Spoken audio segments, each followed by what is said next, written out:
and I couldn't get any better until because I kept losing because of macro issues because I wouldn't hotkey like beyond like my first 2 hatcheries or something, right? Mm-hmm. And then I was having problems later on keeping up with that, you know, because I was like, all these other players like, man, their macro is so good, and then I was falling behind because my hotkey setup was actually just not there. Like, I didn't use it efficiently, I didn't use the keyboard correctly or anything like that, and I eventually had to break down and it actually kind of sucked because when you change it, because you're so built into muscle memory doing these certain things, that it actually makes you worse for a period of time till you actually get it down to new muscle memory. And then it's like, oh, let me do this. And it's like absolute reaction. And then when I did that, I actually became way better than I ever was before. But anyways, that's beyond the point. What hotkey setup do you use? Just curious.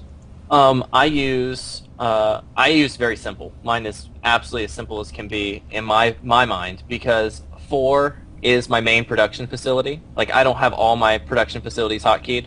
Like, if I'm playing TVZ and I have 10 racks and I have 1 factory, I don't care about that 1 factory being hotkeyed, but I want to have all 10 racks, okay? Mm-hmm. Kind of makes sense. If I'm playing mass starports, okay, then all my starports are going to be hotkeyed. If I'm playing mech, all my factories are going to be hotkeyed. So it's kind of like that. And I'll just jump back to the base, you know, build a tank, build medevac, whatever I need. And then my command center is 5 through 0. I have all my command centers, like all my orbitals, on the same hotkey. That's what mine so that way, is for that. What was that? Mine is yeah, same 5 through 0. Yeah. Yeah. So it's really simple, and 1 through 3 for units, because there's 3 different types of units in Terran that usually are in your army composition. So like TVP, there's your Marine Marauder Medevac. Okay, that's one type. That's your, let's say that's 1. Okay. Mm-hmm. 2 is your support unit. So that would be like, say they had Colossus and you had Vikings. That's your support unit. Okay, that counters it. Or maybe not support unit, but it plays a different priority role than a Marine and Marauder does, right? Because they're used for like picking, they're used for sniping these things, and then you have your like your spellcaster, which would be 3, or so it'd be like a ghost maybe, or it could be a drop that you would do the same time. That way you could pay attention to your drop while doing this. So you could say you just had like Marine, Marauder, Medevac, Vikings on 1 and 2. But then you had, you know, a drop ship on 3 that you were sending to his main at the same time. That way you can kind of jump around, okay? Okay. So that's the way I break it down. I try to do it as simple as possible. And I know some players, like, and I might even try more experimenting with this and trying to get it down to where they actually just have all their production hotkeys, like the racks, the factories, the starports, all in the same, and they just tab through. And I actually might try that because I know Select does that at MLG, and he was like really fast at just like tabbing through building stuff, and I was like, huh. I never really tried it before, but it's something I might consider. That sounds like a good idea. Yeah, because having more, like you hotkey all your buildings. It's just the unit stuff that kept messing up that game. Okay, we'll have the replay loaded. I'm gonna point out how easily you had this game won. All right. Yep. All right, let's put it on ×4. Let's hit play in 3, 2, 1, go. So, like, even though we got a loss, I think it was like very successful build. I think it was a very successful game for you in general. Like, you were aggressive. You had, you know, like we had macro problems because you kind of didn't know where to go from it, and that's how all new builds are. You know, you just don't know, like, you're not sure what you should be doing, kind of thing. Yeah. But once you kind of get it down, it's like you'll be much quicker getting the racks out, getting your army out, keeping your money low, that kind of. I never ate my money that high either. Like, I mean, like I didn't really spend my money this game very well. Right. Well, that's what I was saying. Like, it's a new build. Like, normally if you would be doing your build or something you're comfortable or familiar with, then it's, you know, it's simpler. You're like, oh, now I need this, to where it's a little bit different in this scenario.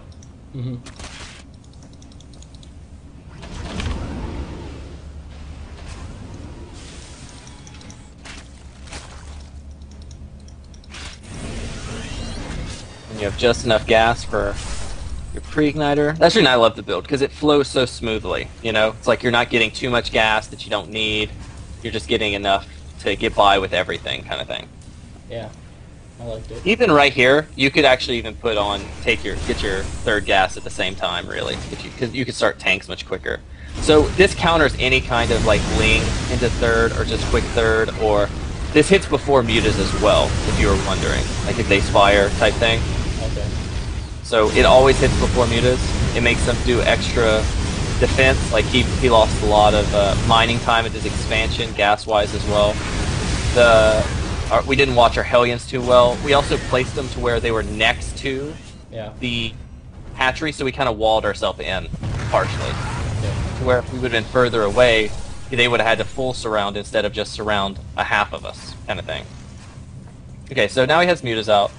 You're still even in supply, and that's actually good considering your macro is actually a little off. So if you would have spent that 900, minerals, 1,000 minerals, you'd actually be ahead in supply.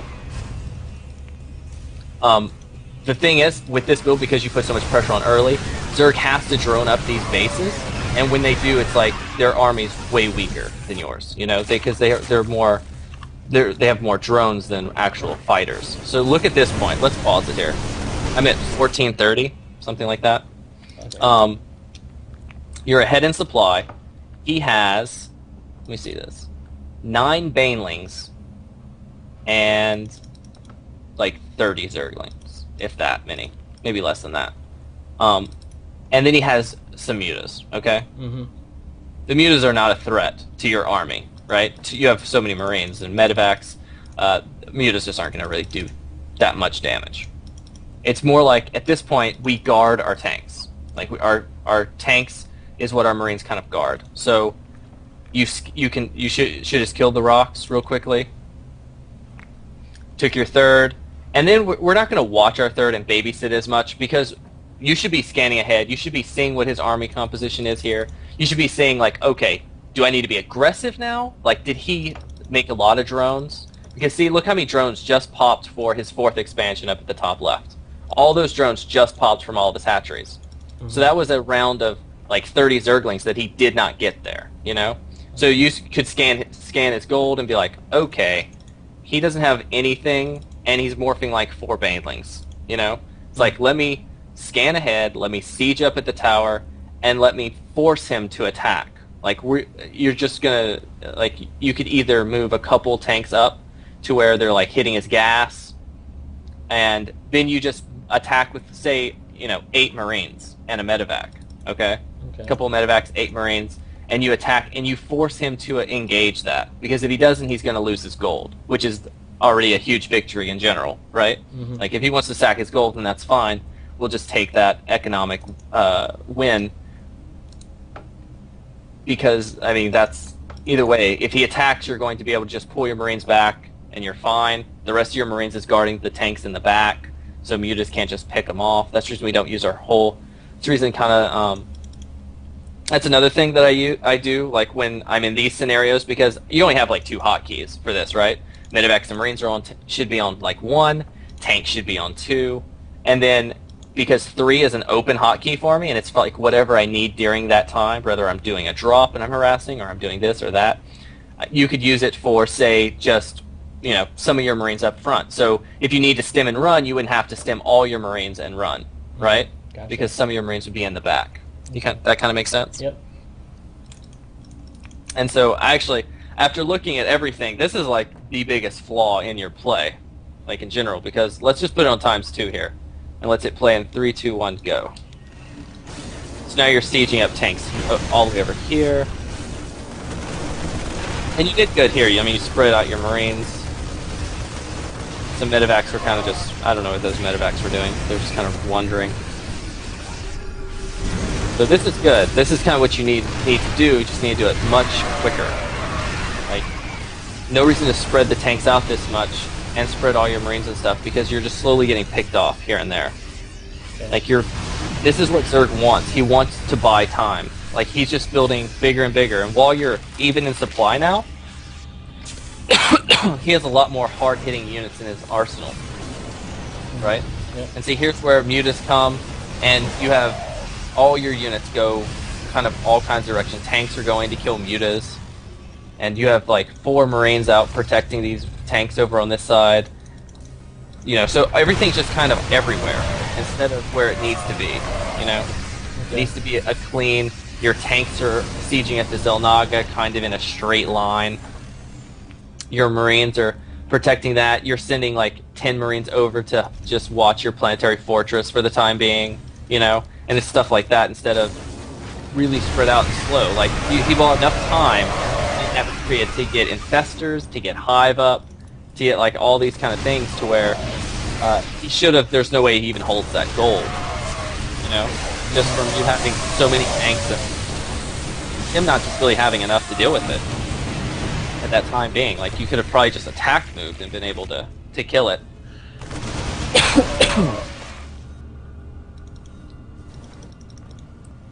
So I mean, losing one big army as Terran is like, and doing no damage, is almost like GG in itself in a late game stance. It's just because it's so hard for Terran to macro back up if they lose their whole army.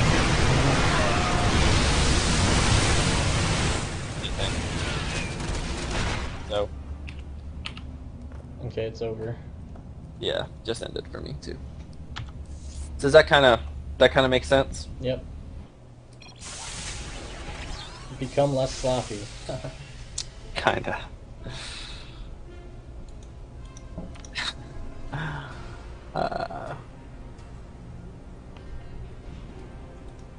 So do you think it would be difficult for you to change your hotkey layout? No, I think I could do that. I'd have to practice it, obviously. But no, it's fine. It's like it would take a little bit, but I think in the long run it would help you like tenfold.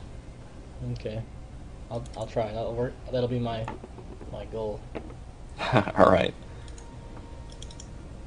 And of course, there's lots of ways to play TVZ. Like, that's just one example of a build, you know. Mm-hmm. 2-Rex is obviously another build, and it's absolutely fine. Like, I hope you didn't get me like I was dogging it or something, because I 2-Rex pretty often as well. But I usually fake 2-Rex kind of, to where their drone will scout me 2-Rexing. I make like 3 Marines and expand. Like, I'll just cut Marines until my expansion, and then I'll continue making Marines again.